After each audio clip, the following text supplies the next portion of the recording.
The greatest trade empires of the ancient world had no ships.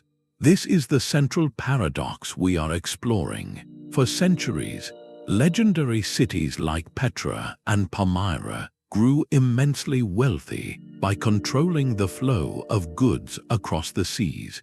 Yet they were built hundreds of miles inland, surrounded by nothing but sand and stone. They commanded maritime commerce without a single warship to their name. How was this possible? By the end of this journey, you will understand the hidden rules of power that allowed desert kingdoms to hold the world's economy in their hands from deep within the wilderness. We will uncover how mere geography, when mastered, can trump naval might, and how alliances forged in the desert proved more valuable than fleets on the water. What does it truly take to control a global network when you are nowhere near the shore? To command the sea, logic dictates you must first touch the water. You need deep natural harbors where ships from distant lands can safely dock. You need a fleet, both merchant vessels to carry goods and warships to protect them from pirates or rival powers. You need sailors who understand the winds and currents, and shipwrights who can repair hulls battered by ocean storms. This was the established playbook for maritime empires from Phoenicia to Venice. Control the waves and you control the wealth of the world. Yet the story of Petra and Palmyra turns this entire idea on its head. These were capitals of commerce built in landscapes defined by a profound absence of water. Their nearest coastlines were not just over the horizon, but weeks of difficult travel away across some of the most punishing terrain on Earth. They possessed none of the conventional tools for sea power, and yet they became the indispensable hubs upon which all Mediterranean and Indian Ocean trade pivoted. This is the heart of the paradox. Their power did not come from ruling the sea itself, but from mastering the single point on land where all routes to the sea converged. Historians call this a gatekeeper economy. Think of it not as controlling the ocean, but controlling the only door that leads to it. All the luxury goods of the ancient world, silks from China, spices from India, incense from Arabia, they all had to travel overland to reach the Mediterranean ports. And that overland journey was a gauntlet of deserts and mountains, with only a few narrow, viable paths. The genius of these desert cities was to plant themselves directly atop those critical paths. They became the ultimate toll booths, the mandatory way stations, the secure warehouses in an otherwise treacherous landscape. A merchant's choice was stark: attempt the deadly desert alone, or pay the fee, accept the protection, and utilize the services of the city that commanded the pass. This indirect control proved to be far more efficient and profitable than maintaining a vast navy. Why patrol 1,000 miles of coastline when you can simply own the one well everyone must drink from? Their power was a whisper that echoed across the waves, a decision made in a stone palace under a desert sun that determined what goods would ever reach a ship's hull in the first place. Deserts are not empty spaces on a map, they are sculptors of human movement. In an ocean, a ship can choose 1,000 different courses, but in a sea of sand, survival dictates only a handful of paths. This is the foundational logic of desert trade. The very harshness that made these landscapes so forbidding is what created their immense strategic value. Arid zones acted not as barriers but as enormous natural funnels. Caravans carrying tons of precious cargo could not wander aimlessly. They needed certainty, water, and defensible routes. So geography itself provided the channels. First, there were the mountain passes, narrow cuts through towering rock walls that offered the only way across a range. Controlling a single pass meant you controlled all movement through an entire region. Then the oases, those miraculous islands of green and water in an endless tan expanse. These were not just rest stops, they were mandatory resupply points, the only places for hundreds of miles where men and animals could drink. a city that owned the oasis owned the key to the desert. The wadis, dry riverbeds that carved through the landscape, served as natural highways. Their gravel floors were easier to walk on than loose sand, and they often led from one life-sustaining point to another. Even the vast, flat plateaus had their strategic logic, offering long sightlines and predictable, hard-packed surfaces for travel, but only along their edges where they met scarp slopes or passes. By planting their cities at the precise intersection of these features, places like Petra and Palmyra did not need to chase trade. They let the desert do the work of herding it directly to their gates. Think of it like this: patrolling the open Mediterranean is like guarding every door and window of a sprawling mansion. It is exhausting and full of gaps. But controlling a mountain pass in the desert is like guarding the single, narrow hallway that connects every room. Every merchant, every pound of silk, every jar of incense had to walk right past you. This geographical chokehold was a form of power so concentrated and so efficient, it made the vast, unpredictable sea seem almost clumsy by comparison. The emptiness was an illusion. The real map was drawn in lines of necessity, and those lines all led to a handful of stone cities waiting in the sun. Among all the desert gatekeepers, one city stands as the ultimate masterpiece of this strategy: Petra. Its very name means rock in Greek, a fitting title for a kingdom carved not from wood or built from brick, but sculpted directly into the living sandstone of southern Jordan. To approach Petra even today is to understand its first and greatest defense: obscurity. The city lies hidden within a labyrinth of sheer, rust-colored cliffs, accessible only through a single, narrow, winding canyon called the Sick. This fissure in the earth, sometimes just wide enough for a few men to walk abreast, stretches for over a mile, with walls towering hundreds of feet overhead. For any merchant caravan arriving from the vast desert, this was the final, unavoidable funnel.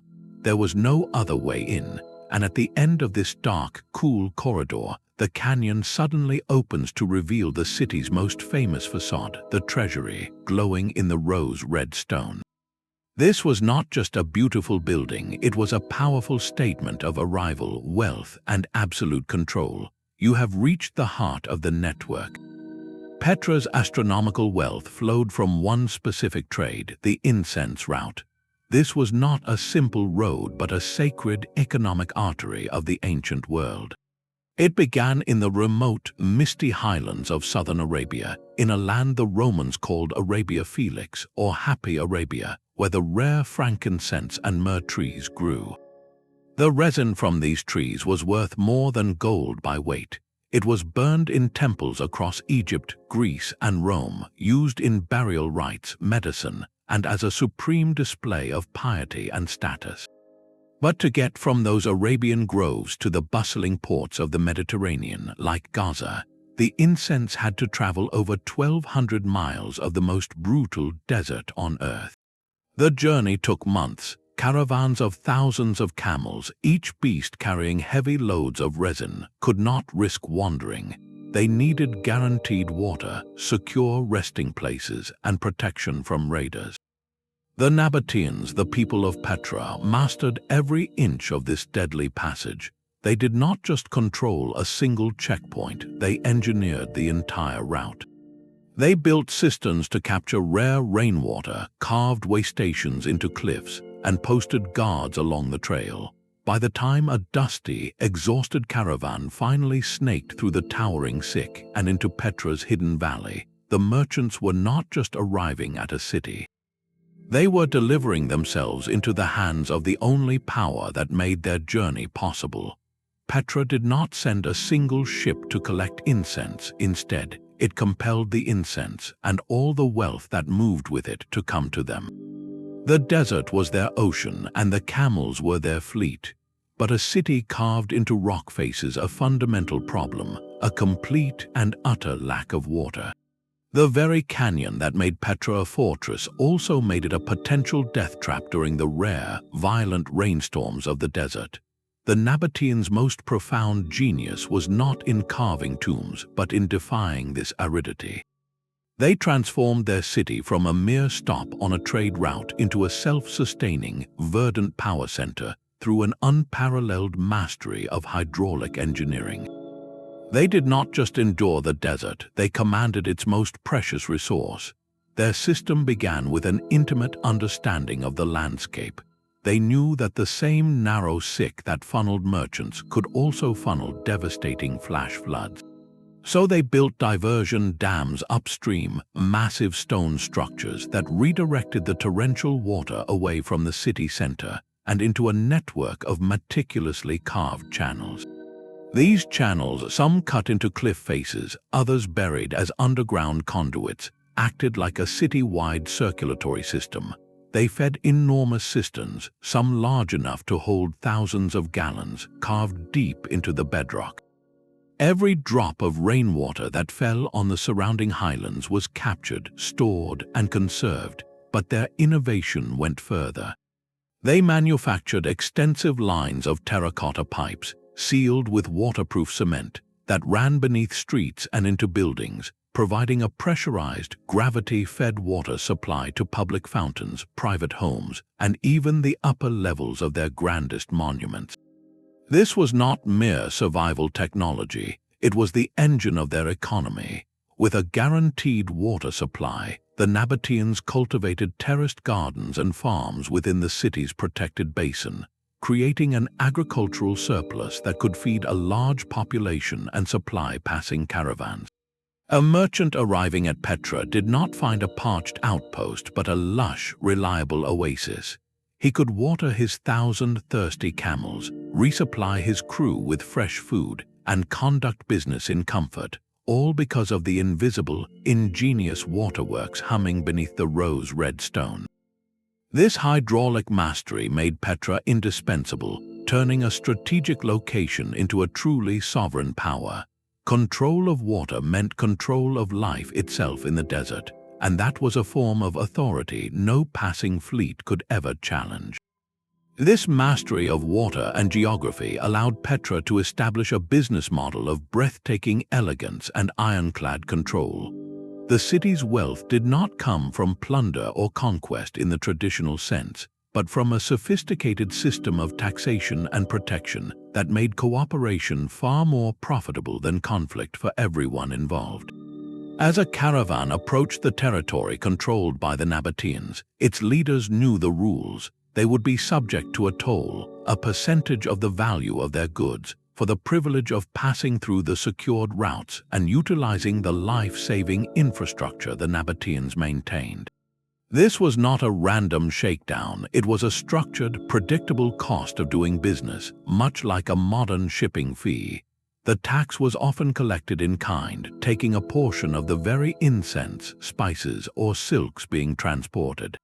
In this way, Petra amassed its legendary treasury not by producing goods, but by skimming the cream from the global trade flowing to its door.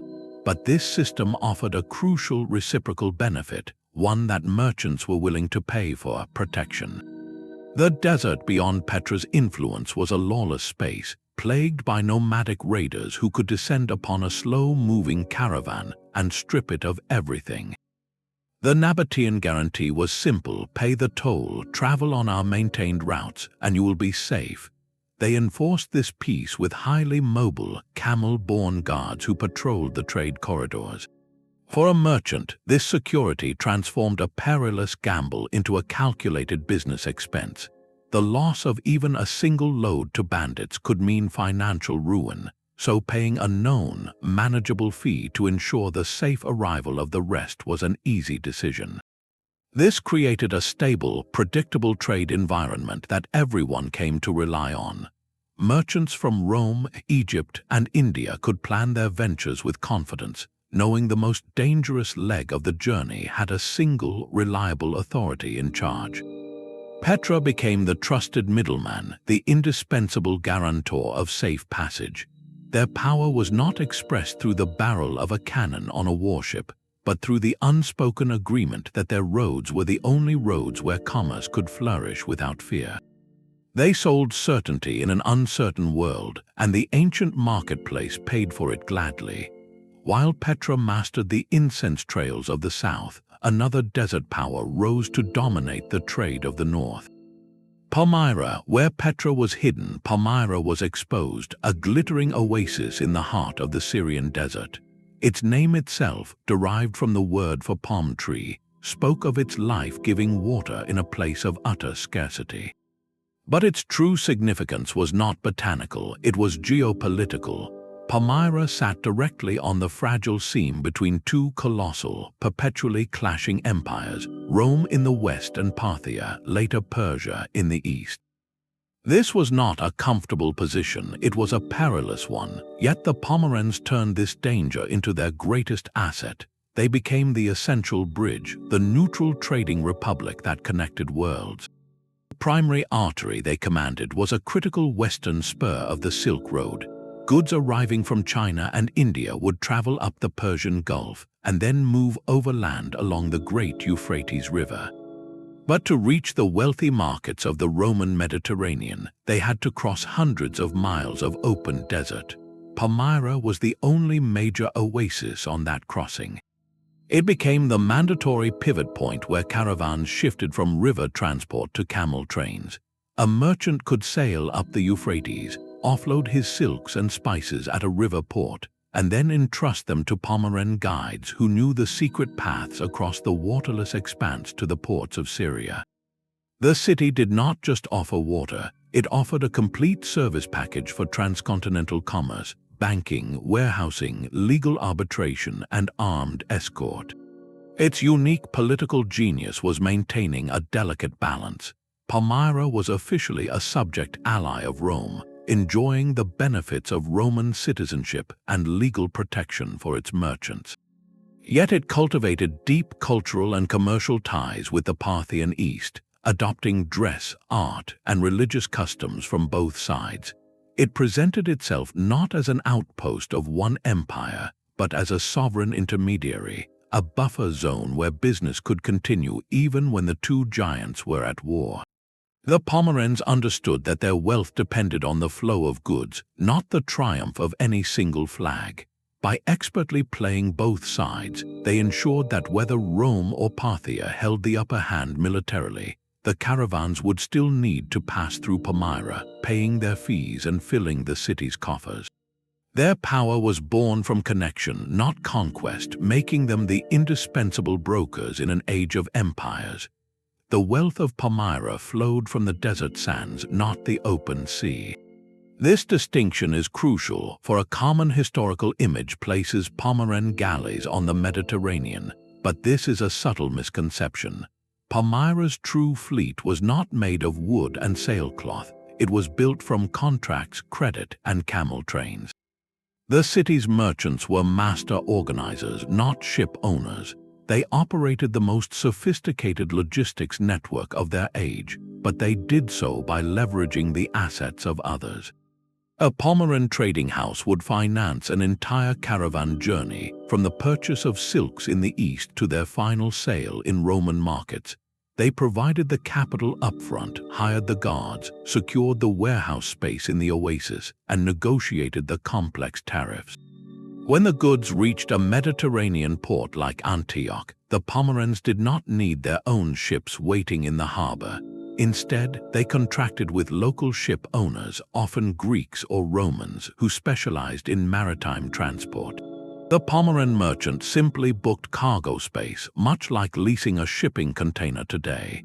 Their genius lay in stitching together these disparate segments, the desert caravan, the port services, the sea voyage, into one seamless, profitable journey. Their power was informational and financial. They knew which Persian official to bribe, which desert well was still functional, which Roman official demanded a lower duty, and which ship captain was most reliable. This web of knowledge and trust was their real navy. It was an invisible armada that commanded the flow of goods across continents without ever raising a sail in its own name. Their capital was their flagship, and their reputation was their most powerful weapon.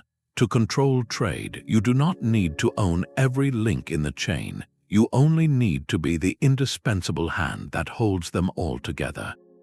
This delicate dance between empires required a form of power more subtle than any fleet. For Palmyra and Petra, diplomacy was not a soft alternative to warfare. It was their primary strategic weapon, a direct substitute for naval might.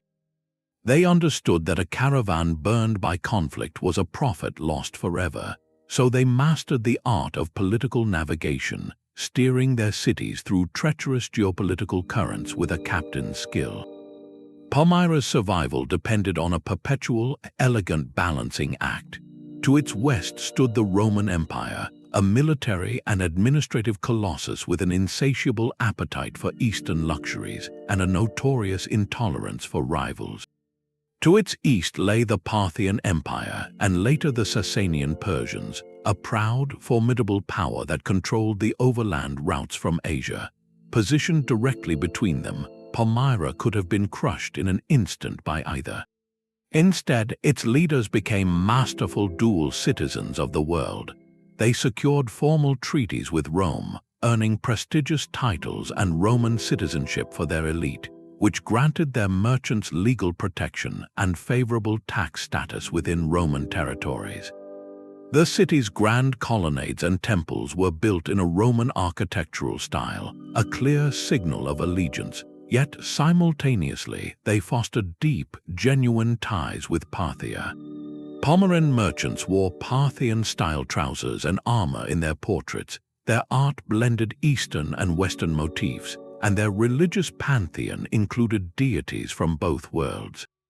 They spoke Aramaic, wrote in Greek, and traded in Persian. This cultural fluency was a calculated strategy. When Rome and Parthia were at war, Palmyra presented itself as the essential neutral ground, the only place where trade could continue unimpeded.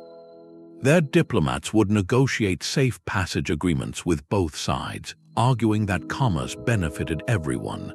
They sold themselves not as a military ally, but as an economic utility too valuable to destroy.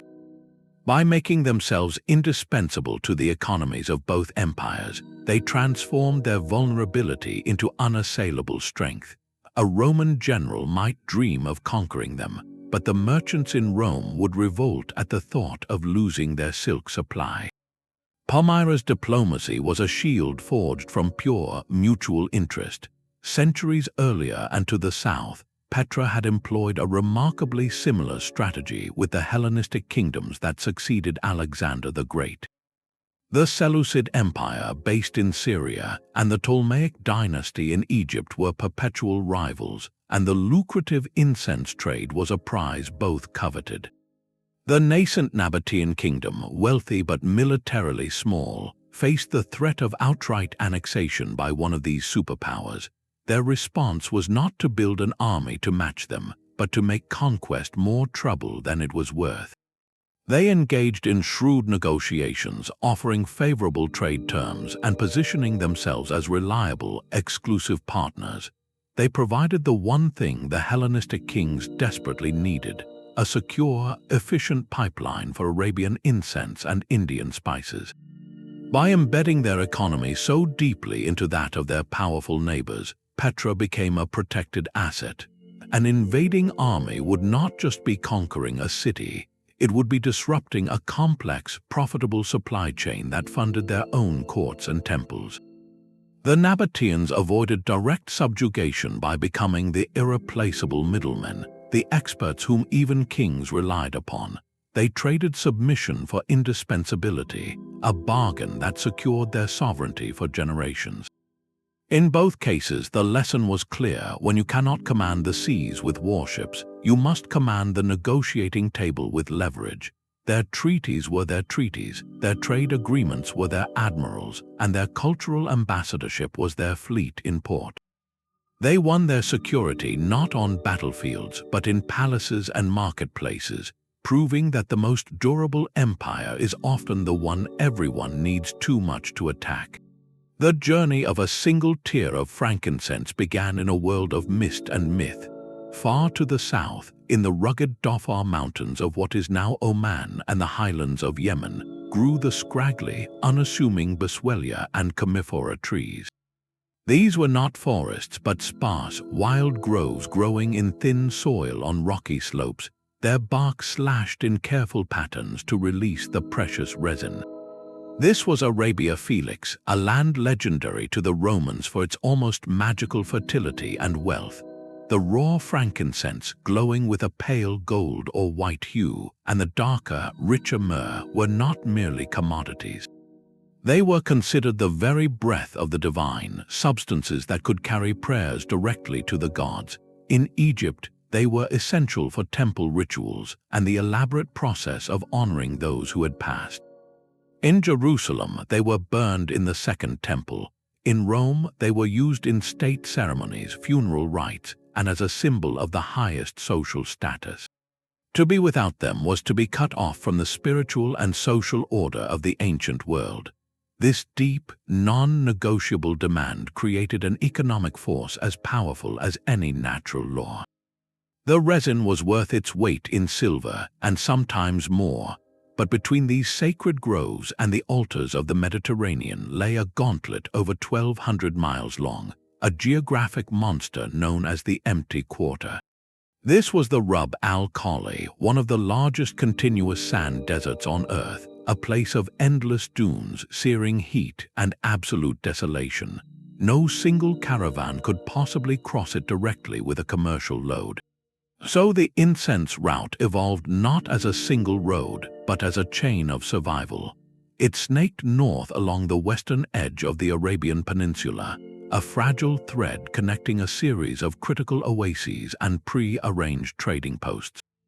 The journey was measured in months. Caravans, sometimes comprising thousands of camels, each carrying heavy sacks of resin, moved at a slow, plodding pace dictated by the need for water and grazing.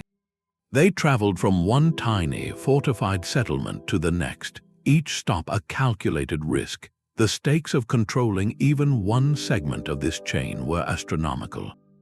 A local tribe that commanded a single reliable well could demand exorbitant fees.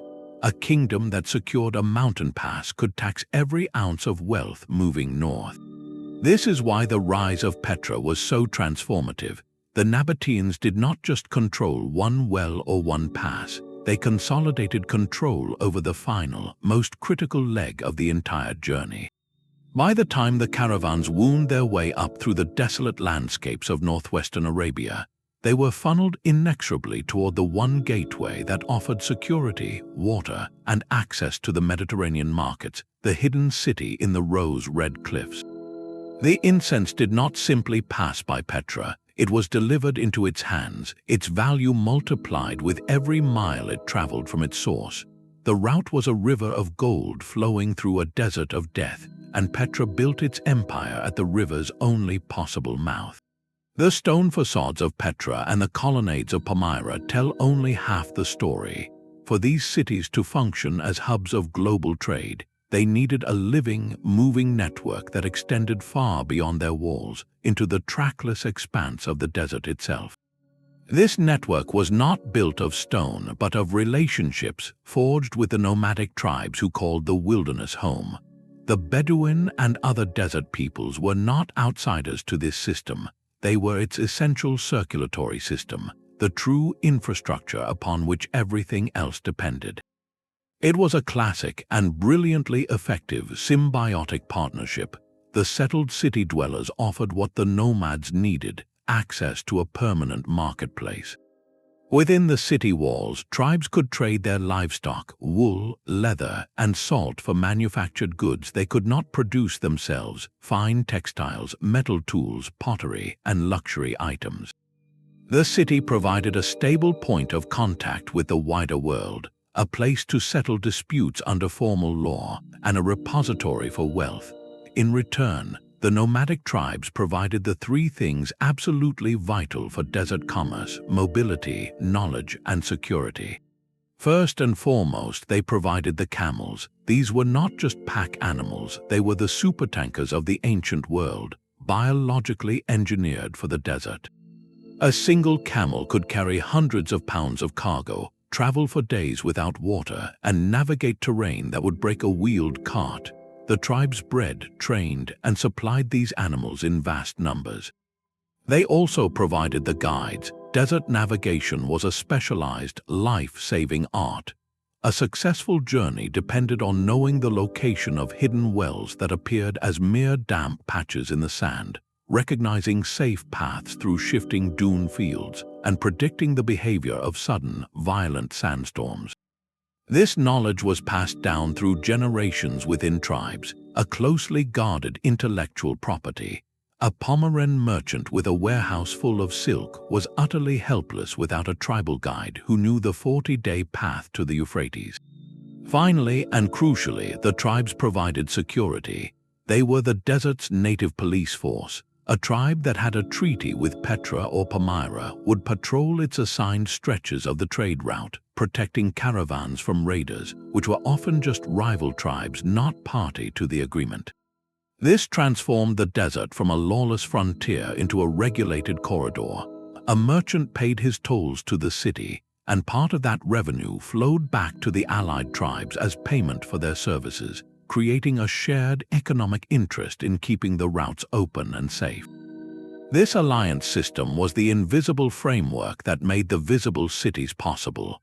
The grand temples and treasuries were the glittering nodes, but the web connecting them was woven from tribal loyalties, camel hair, and an intimate, generations-deep understanding of the wind and the sand. Scattered across the desert like a string of stone beads along a caravan route, the Caravanserai was more than a simple rest stop. It was a fortress, a market, a barn, and a bank, all rolled into one. If Petra and Palmyra were the grand capitals of desert trade, then these fortified way stations were their vital provincial ports, the inland harbors where the real work of commerce happened every single day. A typical caravanserai was a massive, square or rectangular compound, its high, windowless walls built from the local stone or mud brick to withstand both the elements and potential attackers. A single, heavy gate, often just wide enough for a loaded camel to pass through, was the only entrance. Inside, the design was purely functional. A vast central courtyard provided space for hundreds of animals to be unloaded and corralled. Along the interior walls ran 2 levels of arched chambers. The ground floor was for storage, housing goods safe from theft and the desert sun, while the upper floor offered basic, Spartan lodgings for the merchants, guards, and camel drivers. Here, exhausted travelers could find water from a deep cistern, fodder for their animals purchased from local suppliers, and a secure place to sleep without fear of a night raid. But the caravanserai's purpose extended far beyond mere shelter. It was a microcosm of the trade economy itself. Around the courtyard's edge, small stalls would spring up, selling supplies, repairing saddles, or offering currency exchange. Deals were struck, partnerships formed, and gossip from distant markets was exchanged over simple meals. This was where the abstract flow of goods became tangible, where bales of silk were inspected and jars of incense were weighed. The strategic genius of cities like Petra lay in controlling not just one, but an entire chain of these critical nodes. By building, maintaining, and garrisoning a series of caravanserais along a specific route, they effectively laid down a proprietary highway. A merchant leaving Arabia with frankincense knew his journey was only viable if he stopped at the Nabatean way stations, because they were the only ones guaranteed to have water in a 50-mile radius, the only ones with a garrison to deter bandits, and the only ones connected to the next station down the line. This created a monopolistic grip of breathtaking efficiency. You could not simply choose a different path. There was no other path with this infrastructure. Each caravanserai was a link in an unbreakable chain, pulling trade inexorably toward the mother city. Controlling this chain meant controlling the speed, cost, and safety of every single transaction across a continent. The desert sea had its safe harbors, and they all flew the same flag. The true power of these desert gateways lay in the nature of the treasures they shepherded across the sands. Not all goods were created equal for such a perilous and expensive journey.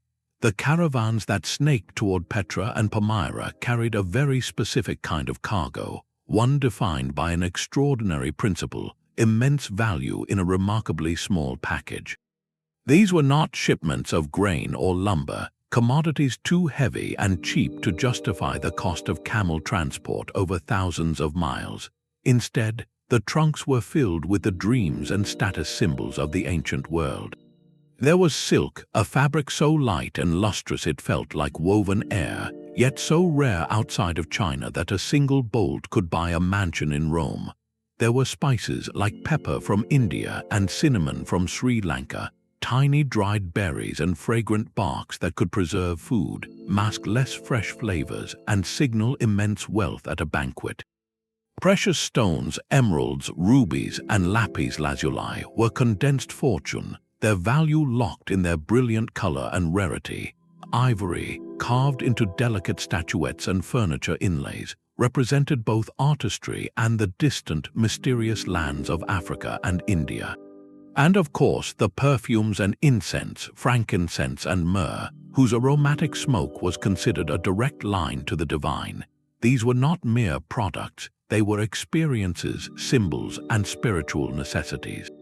Their astronomical worth per ounce is what made the desert crossing not just possible, but wildly profitable.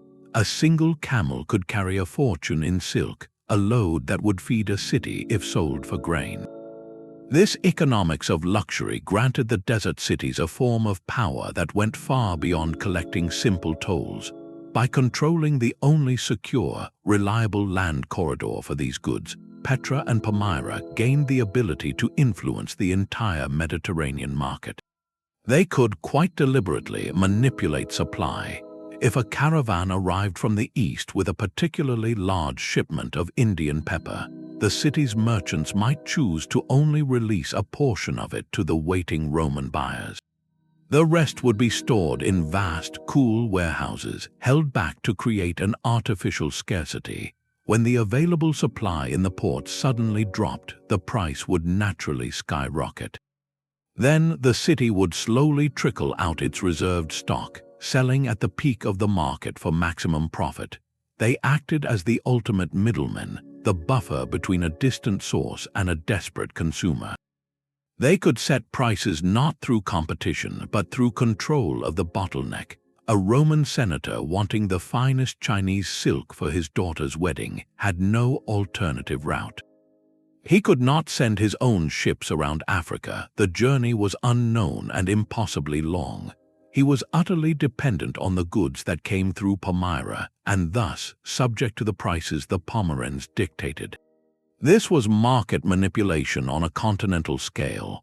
The desert cities did not just facilitate trade, they mastered its psychology, understanding that the value of a luxury item is often tied directly to its elusive, exclusive nature.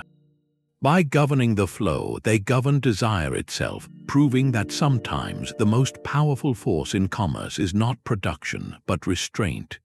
The logic of desert gateways was not confined to the sands of Arabia and Syria. Far to the east, where the Great Silk Road split into a web of northern and southern branches, another set of oasis cities rose to power by mastering the same principles. In the heart of Central Asia, in the vast, arid basin between the towering Pamir and Tian Shan mountains, cities like Samarkand and Bukhara became legendary. Their names echoed with the romance of the Silk Road, but their reality was one of shrewd, practical control over a landscape just as unforgiving as the empty quarter. These were not coastal ports, yet they held immense sway over the flow of goods that would eventually reach the sea. Their connection to maritime trade was indirect but absolutely vital, acting as the critical collection and distribution points for all commerce moving between China and the distant Mediterranean shores. The caravans departing from the Chinese capital of Chang'an faced a monumental choice at the Taklamakan Desert, a place whose name famously translates to "you go in, you don't come out." To cross this deadly basin, they had to follow its northern or southern edges, a string of oasis towns clinging to life where mountain runoff met the sand. Samarkand and Bukhara, positioned further west in the fertile valley of the Zarafshan River, were the grand terminals where these perilous desert trails converged. A merchant who had survived the Taklamakan's horrors would finally arrive in Samarkand's bustling markets, a spectacular crossroads where Chinese silks met Persian carpets, Indian jewels, and goods from the steppes. Here, the long east-west land journey often ended. The cargo was sold, consolidated, and then redirected onto new caravans heading south toward Persia and the ports of the Persian Gulf, or west toward the Black Sea and the Mediterranean. In this way, Samarkand and Bukhara functioned as continental sorting hubs. They decided which silks went where, which spices traveled which subsequent route, and they taxed every transaction in between. Their power was derived from the same geographic chokehold as Petra, just on a different desert. They controlled the only green and secure passages through a region of immense natural barriers, making them the mandatory pit stop for all trans-Asian trade. While they did not gaze upon the ocean themselves, they commanded the pipelines that fed it. No ship in the Persian Gulf could be laden with silk unless the merchants of Samarkand had first allowed that silk to pass through their gates for a fee, of course. Their story proves that the Desert Gateway model was a universal formula for power, a repeatable strategy for turning geographic hardship into economic supremacy, whether you were 300 or 3,000 miles from the coast. But the desert was not the only landscape that could bend maritime trade to its will. Far to the south, in the green highlands of what is now Ethiopia, a kingdom arose that mastered the sea by never truly leaving the mountains. This was Axum, a civilization that presents a fascinating hybrid counterpoint to Petra and Palmyra. While not a city built in sand, Axum achieved the same ultimate goal. It commanded the lucrative trade of the Red Sea without relying on a dominant, traditional navy. Its power came from a throne perched on a plateau, a vantage point that overlooked the world. Axum's capital was not a port. It sat inland, high on the fertile Ethiopian plateau, a cool, well-watered region of rolling hills and deep valleys. This might seem like a disadvantage for a trading power, but it was the core of their strategy. The kingdom controlled the crucial stretch of coast along the southern Red Sea, including the vital port of Adulis. From this harbor, goods from the African interior, like ivory, gold, and exotic animals, were loaded onto ships. More importantly, Adulis was a mandatory stop for merchant vessels traveling between the Roman world and India. The Red Sea is a narrow, treacherous body of water, prone to sudden storms and dotted with dangerous coral reefs. Ships hugged the coast for safety, and the coast belonged to Axum. By controlling the Highland heartland that fed the port, Axum held the keys to this entire maritime corridor. Their method was a blend of the desert model and something new. Like Petra, they leveraged their control over the source.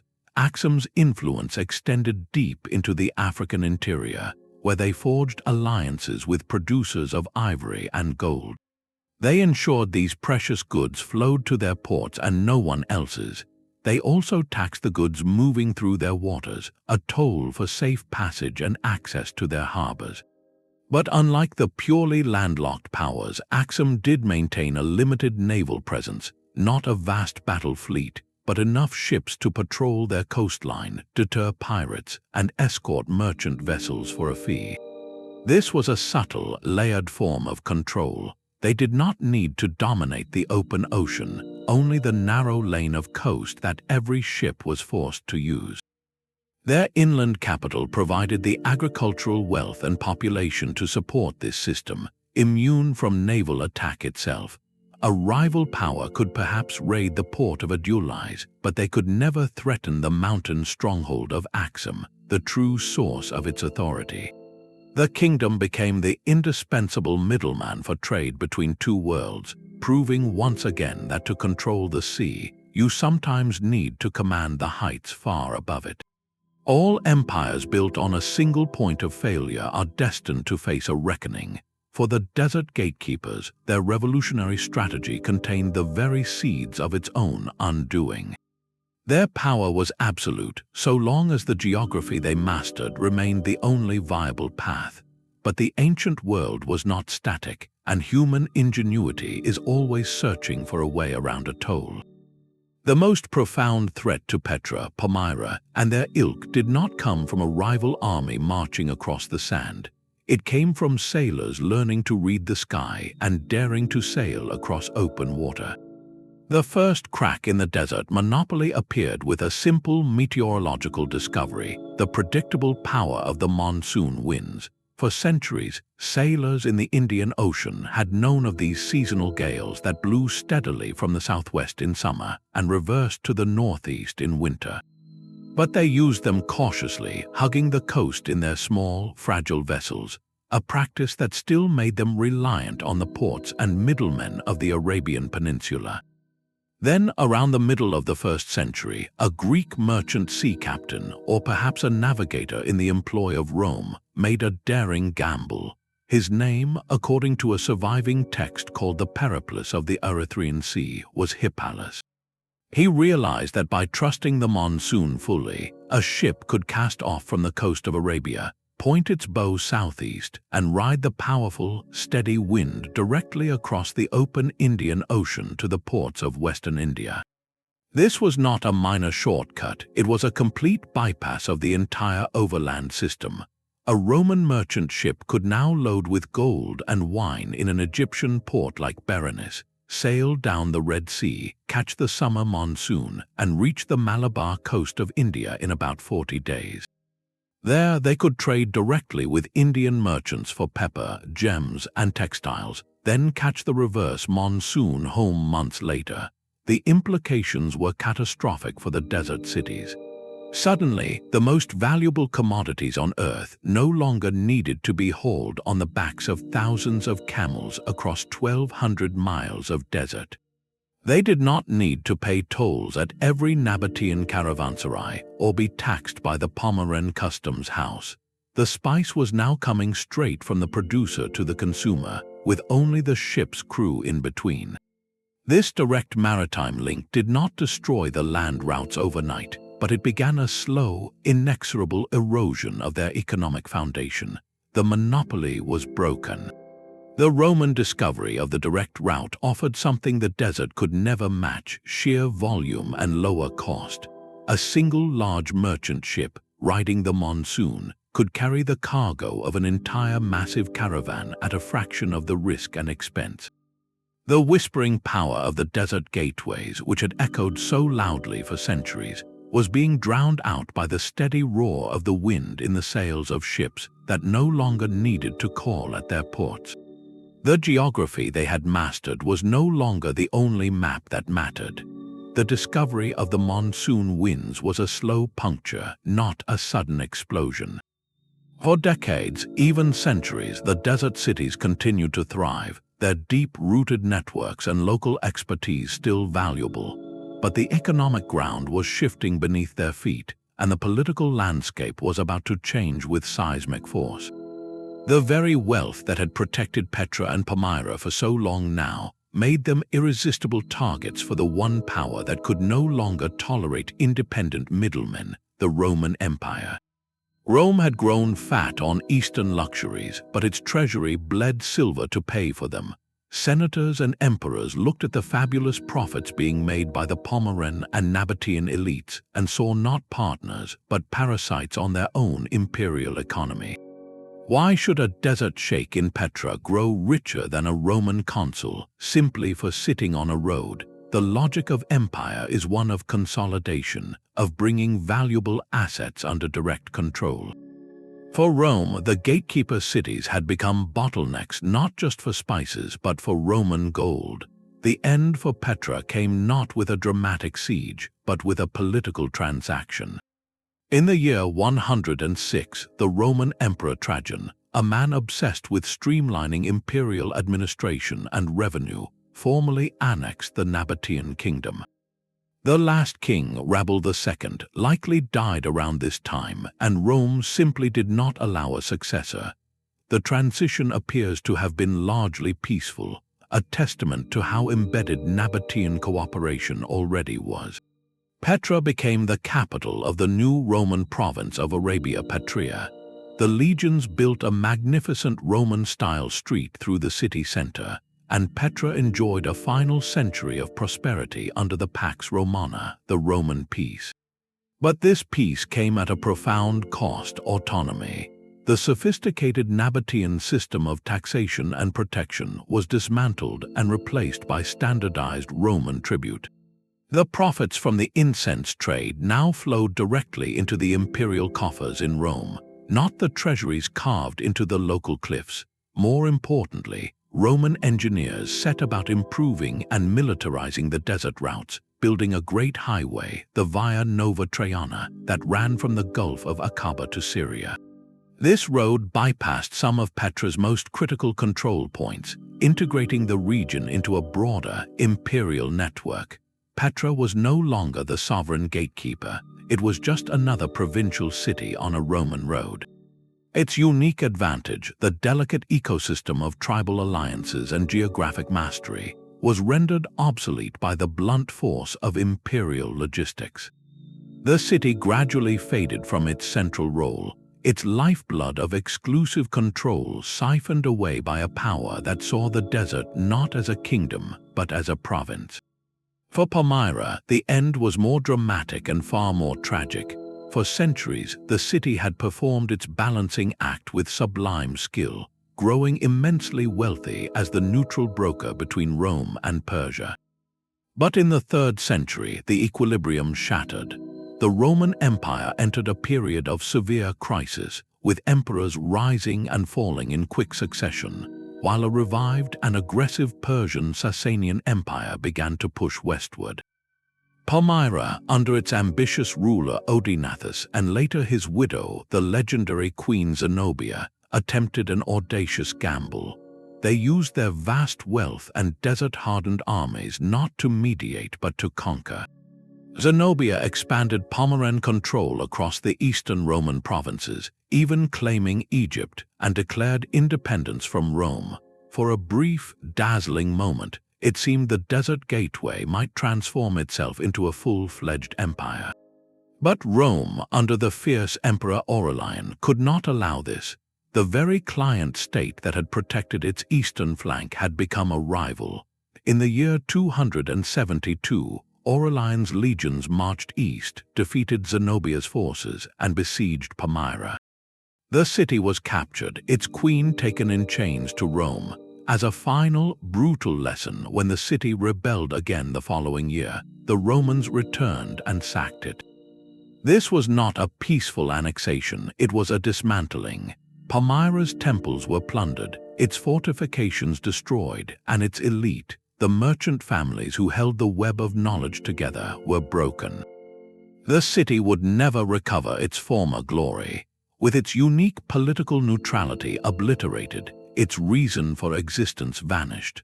The trade routes were reconfigured under direct Roman military control, and the delicate art of desert diplomacy was replaced by the simple, heavy hand of imperial authority. The whispering power of the gatekeeper was silenced, first by the shifting winds of commerce, and finally by the marching boots of the legions who decided that if a gate was so valuable, it was better to own the entire wall. Beyond the shifting winds of trade and the marching of legions, the desert itself began to change. The slow, silent pressure of environmental stress placed a final, inexorable weight upon these oasis empires. Their entire existence was a delicate pact with a harsh landscape, a balance of capturing every precious drop of water and nurturing the thin soil that fed their people. When that balance began to tip, the foundation of their power crumbled from within. Archaeologists studying the regions around Petra and Palmyra have uncovered subtle but telling clues. Layers of sediment in ancient cisterns, patterns in tree rings from preserved wood, and the ruins of farms now buried under advancing dunes all point to a troubling trend, a gradual shift in rainfall patterns over centuries. The reliable, if scarce, seasonal rains that filled the Nabataeans' ingenious reservoirs may have become even less reliable. A series of unusually dry years, a prolonged drought, would have strained their hydraulic systems to the breaking point. A city's survival depended on predicting and storing water, but you cannot store what never arrives. Compounding this was the sheer success of these cities. As populations swelled with merchants, guards, artisans, and administrators, the demand on the environment intensified. The very water channels that were marvels of engineering also enabled a level of consumption the land may not have been able to support forever. Farmland surrounding the oases, constantly cultivated to feed the urban masses and supply passing caravans, likely faced gradual soil exhaustion. Nutrients were pulled from the earth year after year without sufficient time to recover, slowly diminishing the agricultural yield. The desert, always waiting at the gates, began to reclaim its edges. This environmental pressure created a vicious cycle. A weaker agricultural base meant it was harder to sustain the large, non-farming population that managed the trade networks. It became more costly to feed the thousands of animals in the caravanserais. The city's ability to offer abundant food and water, its core service to travelers, became less certain.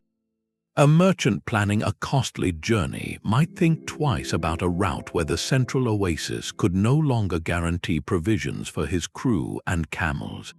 The decline was not a sudden collapse but a slow withering. The grandeur remained in the stone facades, but the resilience of the living system behind it was fading. The empires built on mastering a hostile environment ultimately found that the environment itself was not a static stage, but a dynamic, changing partner. Their genius had been in creating stability in the desert, but when the desert's own rules shifted, their most brilliant adaptations could not hold forever. The whispers of diplomacy and the calculations of commerce were finally silenced by a deeper, older voice, the quiet, relentless turning of the earth and sky. The story of Palmyra's final chapter is one of breathtaking ambition and catastrophic miscalculation. For centuries, the city's survival had depended on a delicate neutrality, a careful dance between empires. But in the middle of the 3rd century, a leader emerged who decided to stop dancing and seize the throne for herself. This was Queen Zenobia, a figure of formidable intellect and military skill who saw not a buffer state but a potential superpower. Following the passing of her husband, King Odenathus, who had already expanded Palmyran influence while nominally serving Rome, Zenobia took the reins. She looked at a Roman Empire reeling from internal chaos and foreign invasions and saw a moment of profound weakness. Her vision was audacious: to transform Palmyra from a wealthy trading hub into the capital of an independent Eastern Empire that could rival Rome itself. She launched military campaigns that swept across the Roman provinces of Syria, into Anatolia, and all the way to Egypt, the breadbasket of the Mediterranean. For a few short years it appeared she might succeed. Palmyra minted coins bearing her image, and her court became a center of learning and culture, a conscious echo of the legendary Egyptian Queen Cleopatra. But Zenobia's gamble fundamentally misunderstood the source of her city's power. Palmyra's strength had never been its army, however capable. Its strength was its position as the neutral, indispensable link. By declaring outright war on Rome and attempting to carve out her own empire, she shattered the very illusion of neutrality that had protected the city for generations. She turned Palmyra from a valuable partner into an existential threat. Rome, under the hard-nosed Emperor Aurelian, could not allow a rival power to control the wealthy eastern provinces. He consolidated his forces and marched east to reclaim what he saw as Roman territory. The decisive confrontation came in the year 272.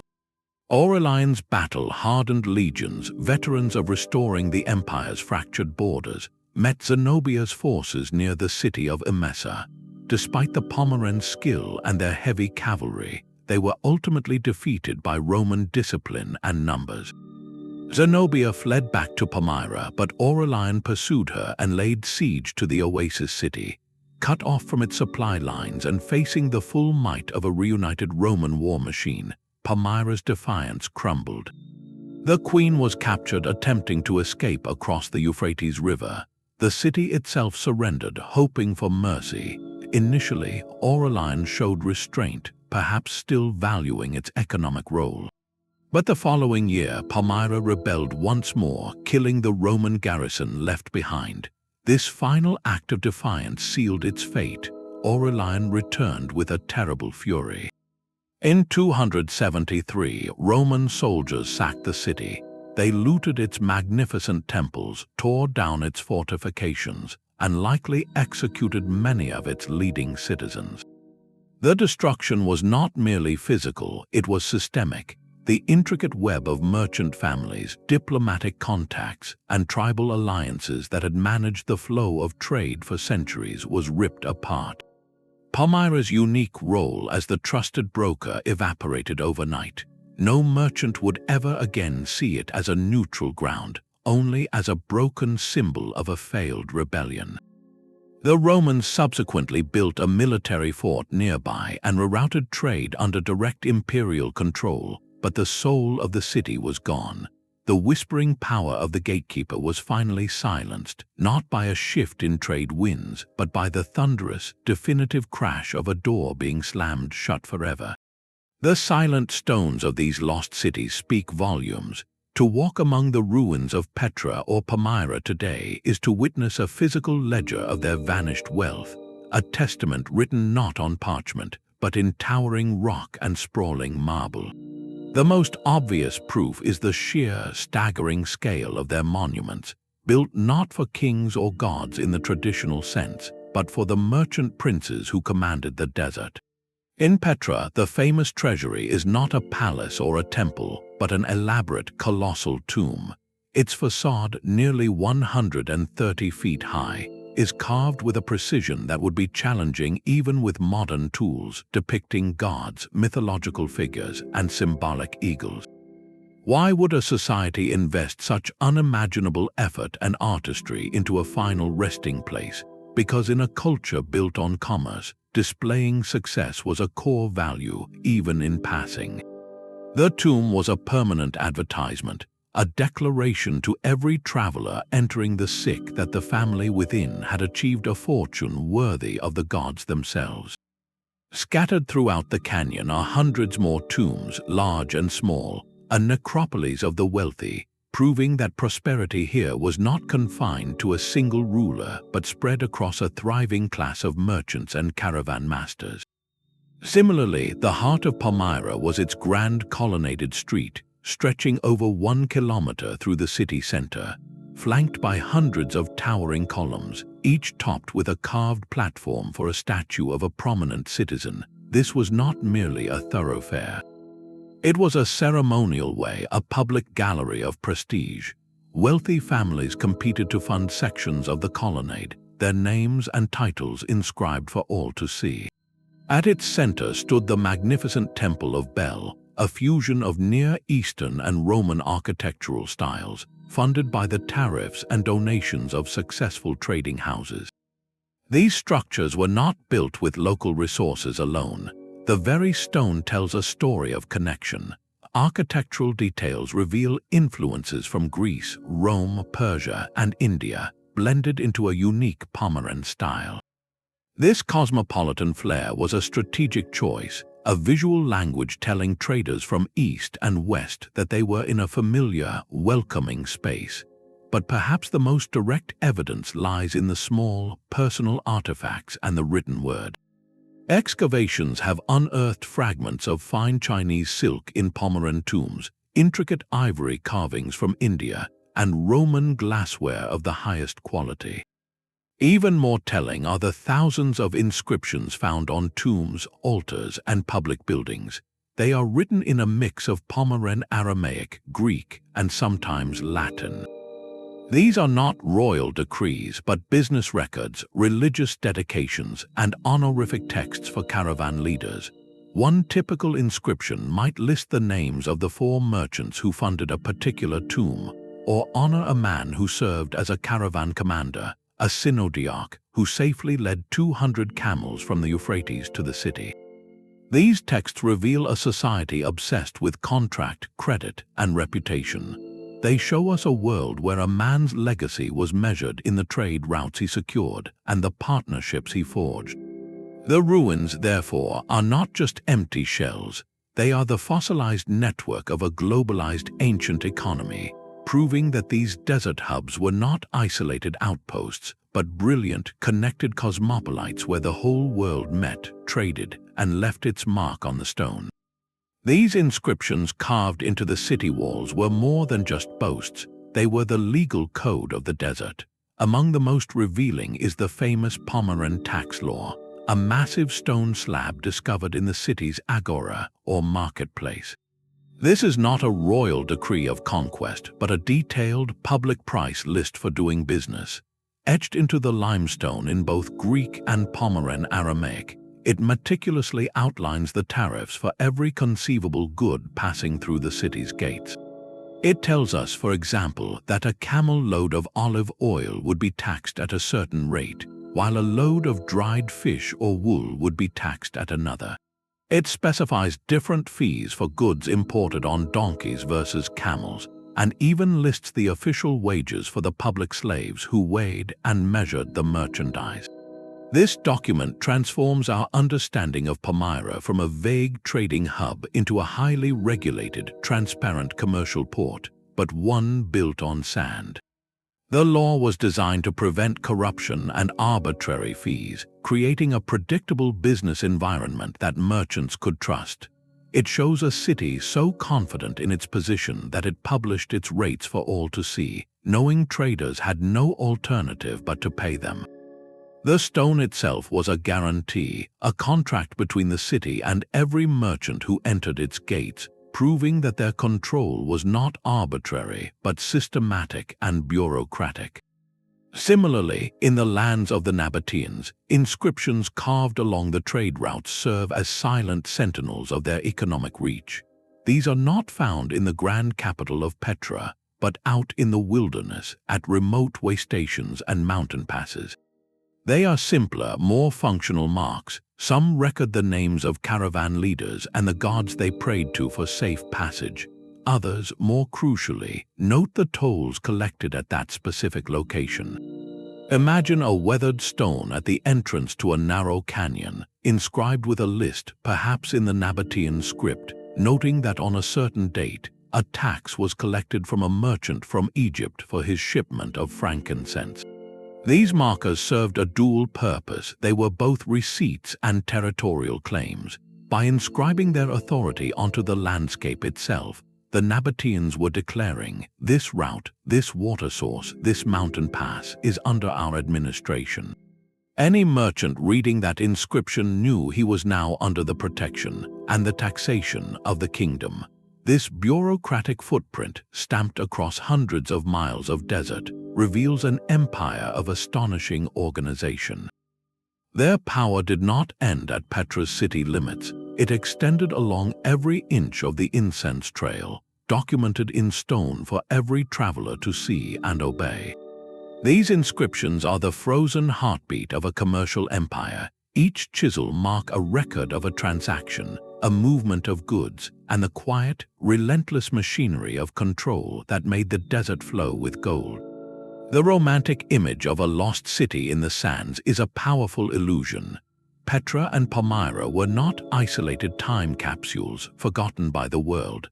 They were the ancient world's equivalent of global financial centers, buzzing with news from Rome, gossip from India, and the latest fashions from Persia. Their residents were not cut off from civilization. They were its most vital connectors, living in a constant, vibrant conversation with distant markets and cultures. The proof of this lies not just in the goods that passed through, but in the people who stayed. These were profoundly multicultural societies. Within Palmyra's colonnaded streets, you would hear a symphony of languages, the guttural sounds of Aramaic from local merchants, the flowing Greek of administrators and ship captains from the Mediterranean, the formal Latin of Roman officials or soldiers, and the lyrical Persian of traders from the East. Inscriptions on tombs and altars are written in a mix of these tongues, a practical necessity for a city that served everyone. Religious life reflected this diversity. Alongside the supreme Palmyran god Bel, temples and shrines were dedicated to Greek deities like Zeus and Athena, Mesopotamian gods like Bolshamin, and even Egyptian figures. A single family might worship a blend of these traditions, creating a personal faith as cosmopolitan as their business portfolio. The same was true in Petra, where Nabatean gods like Dashara were worshipped alongside Egyptian Isis and Greek Aphrodite. This cultural blending was not an accident, it was policy. For a city whose wealth depended on being a neutral ground, welcoming all faiths and customs was a strategic advantage. A Jewish merchant from Alexandria, a Zoroastrian from Persia, and a Roman official could all find a place to pray, a familiar legal framework, and a community that understood their customs. This atmosphere of calculated tolerance made the cities incredibly attractive. Skilled artisans from across the known world settled there, drawn by the promise of steady work decorating the tombs and temples of the newly rich. Scholars, poets, and engineers found patronage in courts that valued knowledge from all horizons. The population itself became a living network, a reservoir of language skills, diplomatic contacts, and commercial intelligence. A Palmyran child growing up in such an environment would learn that the world was vast but navigable, that a person from a far-off land was not a stranger but a potential partner. This deep-lived cosmopolitanism was the true engine of their endurance. It allowed them to interpret the desires of Rome and the offerings of the East, to set prices and broker deals with an insider's understanding of both sides. Their power was built not on sand and stone alone, but on the accumulated wisdom of 100 cultures, all gathered under the desert sun to do one thing: trade. The enduring legacy of these desert cities is a masterclass in a different kind of sovereignty. Their power was never rooted in the ships that carried the cargo, but in the invisible geography that dictated where those ships could even load their holds. This is the profound lesson of network control. In any interconnected system, whether of ancient trade routes or modern data flows, true authority belongs not necessarily to those who own the goods in motion, but to those who command the indispensable junctures through which everything must pass. Petra and Palmyra understood that the most valuable real estate was not a port, but a bottleneck. They built their empires not on the sea, but on the single, slender bridge that crossed over it. This principle echoes powerfully in our world today. Consider the vast networks of oil and natural gas pipelines that crisscross continents. The nations that produce the fuel do not fully control its journey. The ultimate leverage often lies with the countries whose territory the pipelines traverse. A strategic valve in a mountain pass can hold more power than an entire oil field. Look at the global internet, a digital sea of information. Its physical backbone is a web of undersea fiber optic cables laid across the ocean floor. Ownership of the data is one thing, but control over the critical landing stations where these cables come ashore, or the routing hubs through which traffic flows, represents a form of influence that transcends any single piece of content. These are the modern choke points, the digital sick, and the virtual oasis. Even in maritime law, the concept of strategic straits persists. A narrow passage like the Strait of Hormuz or the Suez Canal is not owned by the tankers that sail through it, yet the nation that controls its shores holds a whisper of that ancient desert power, able to influence global energy prices with a simple decision about passage. The model of the desert gatekeeper teaches us that in a networked world, the greatest strength is often positional. It is the power of the bridge, the toll booth, the router, the switch. It is the quiet authority that comes from being the one place everyone must go through to get where they are going. This shifts our understanding of empire from one of sheer possession to one of critical connection. You do not need to own the ocean to rule its currents. You only need to hold the key to the channel that leads to it all. The ruins we marvel at today represent a second life for these forgotten capitals. Rediscovered by Western explorers in the 18th and 19th centuries, the rose-red city of Petra and the golden colonnades of Palmyra were pulled from the sands of time and imagination to become something new, UNESCO World Heritage Sites. They transformed from centers of commerce into monuments of human achievement, their silent stones now speaking to millions of visitors each year. This modern pilgrimage of tourism is a testament to their lasting allure, a global recognition that these places hold a story essential to our shared history. People travel from every corner of the earth to stand in the sick or walk the Great Colonnade, not to trade silk or incense, but to witness the tangible proof of a connected ancient world. Their status as protected heritage sites formally acknowledges them as belonging to all humanity, symbols of cultural dialogue and innovation. This peaceful, global appreciation makes the violence that later touched one of them all the more jarring. In the 2010s, the world watched in sorrow as the ancient site of Palmyra became a stage for conflict. A group seeking to erase history took control of the area and deliberately targeted the monuments. The Grand Temple of Bel was reduced to rubble, the iconic Arch of Triumph was toppled, and ancient tombs were desecrated. This was not collateral damage in a battle.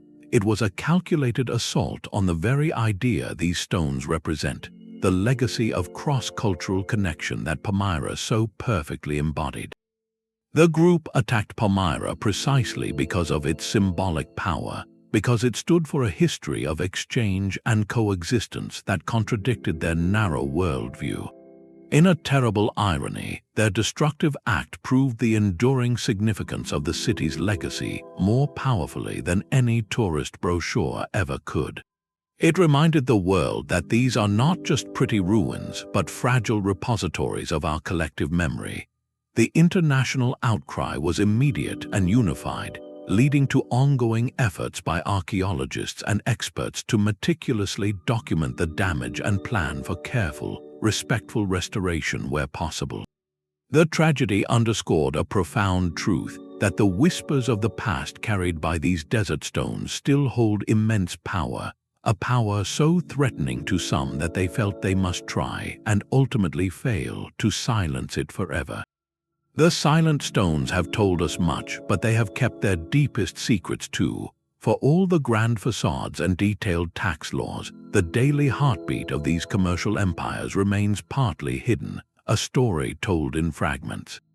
We can calculate the immense wealth, but what was the exact profit margin on a single caravan of frankincense? A merchant might record his costs for camels, guards, and tolls, and the final sale price in Gaza, but the personal ledgers that would reveal his true net gain have long since turned to dust. We know alliances with desert tribes were crucial, but how fluid were they? Were they stable contracts passed down through generations, or temporary arrangements shifting with the politics of a new chieftain or a dry season? And what of the people between the caravan masters and the laborers? What was daily life like for the middle-class merchant, the warehouse manager, or the scribe who recorded the shipments? Their homes, less grand than the tomb facades, leave fewer traces. These are the puzzles that drive archaeology forward. Today, the quest to understand these gateways is being revolutionized not by shovels alone, but by eyes in the sky. New technologies like LiDAR, which uses laser pulses to map ground contours through dense vegetation, and high-resolution satellite imagery are allowing researchers to see the ancient landscape as never before. From orbit, they can detect the faint, straight lines of forgotten caravan tracks radiating out from Petra like ghostly spokes on a wheel, paths invisible to someone standing on the ground. They can identify the ruins of small, undocumented way stations and cisterns hidden in remote valleys, slowly piecing together the complete supply chain that fed the great city.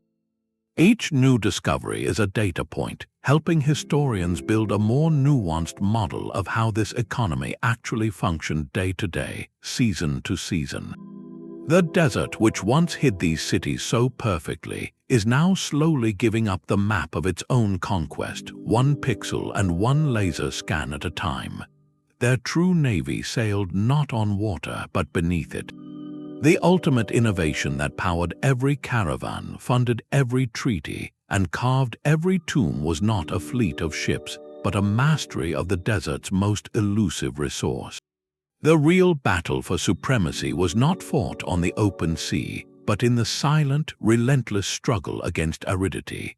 The hydrological engineering of Petra and Palmyra was their most formidable weapon, the bedrock of sovereignty in a land that offered none. While diplomats negotiated and merchants haggled, it was the unseen network of channels, cisterns, and dams that whispered the true promise of these cities to a thirsty world. Here, life is possible. This was the non-negotiable foundation. No amount of shrewd diplomacy could succeed if a caravan arrived to find empty wells. No tax could be collected from merchants who perished on the approach. Their entire economic model, their very reason for existence, depended on an unwavering guarantee of water security. It was the first and most critical service they sold. The genius of their systems lay in their comprehensiveness. They did not merely dig a well and hope for rain. They treated the entire watershed as a machine to be engineered. In Petra, they transformed flash floods from a destructive threat into a productive asset. Their diversion dams were like harbor breakwaters, redirecting destructive forces. The carved channels and terracotta pipes were the rigging and ropes of their vessel, directing precious cargo to where it was needed. The vast underground cisterns were their deep water harbors, where the treasure of rainwater was stored safe from evaporation and theft. This created a hydrological sovereignty. They were not subject to the whims of a distant spring or a seasonal river. They manufactured their own water supply from the landscape itself. This self-sufficiency granted them immense political leverage.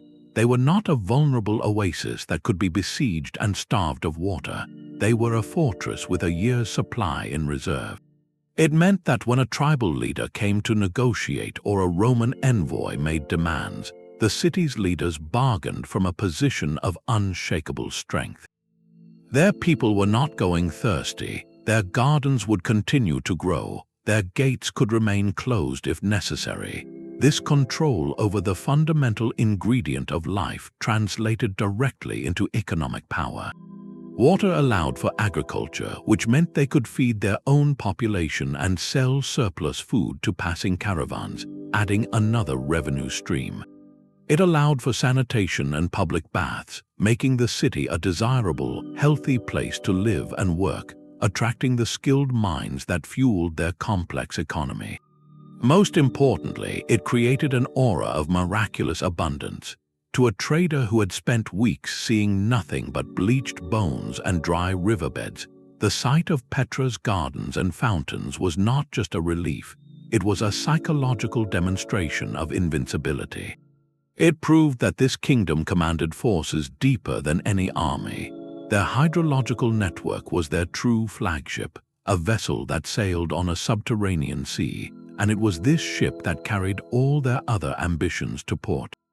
Without this engineered defiance of the desert, the whispers of diplomacy would have been carried away by the same dry wind that scoured the bones of those who tried to pass through unprepared. The stone facades were the symbol, but the water flowing silently beneath them was the substance. It was the ultimate innovation, the quiet engine that turned geographic hardship into unchallenged authority. Their story resolves into a single, elegant principle. These desert cities never commanded the sea, they commanded the map.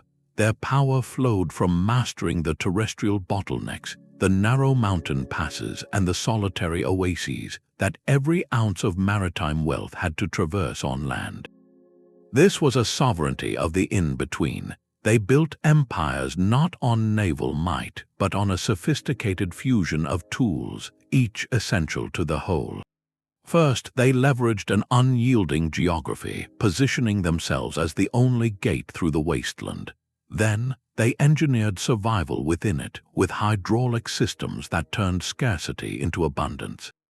Their diplomacy was a shield, weaving alliances with nomadic tribes for security, and negotiating neutrality between clashing empires to keep the routes open. And their economy was a web, connecting producers and consumers through a service package of protection, banking, and logistics that made them indispensable. They turned environmental constraint into the ultimate strategic advantage, proving that the most powerful point in a network is often the one everyone must pass through. Their crumbling facades are more than ruins, they are testaments to a profound form of human ingenuity, the ability to see a desert not as a barrier but as a conduit, and to build a kingdom in the space between worlds. Yet their legacy also whispers a caution. Power derived solely from controlling a network is inherently fragile. It lasts only as long as the route remains vital, the alliances hold, and no one finds a way around the gate. When the monsoon winds were mastered or the legions marched, their whispering authority faded into the very sands they had conquered. It reminds us that the greatest empires are sometimes those built on ideas and connections, rather than sheer territory, and that such brilliance can be as ephemeral as a mirage. We would love to hear which of these ancient crossroads captures your imagination the most. Was it the hidden, rose-red wonder of Petra, the glittering, diplomatic tightrope of Palmyra, or another gateway city entirely? Share your thoughts in the comments below.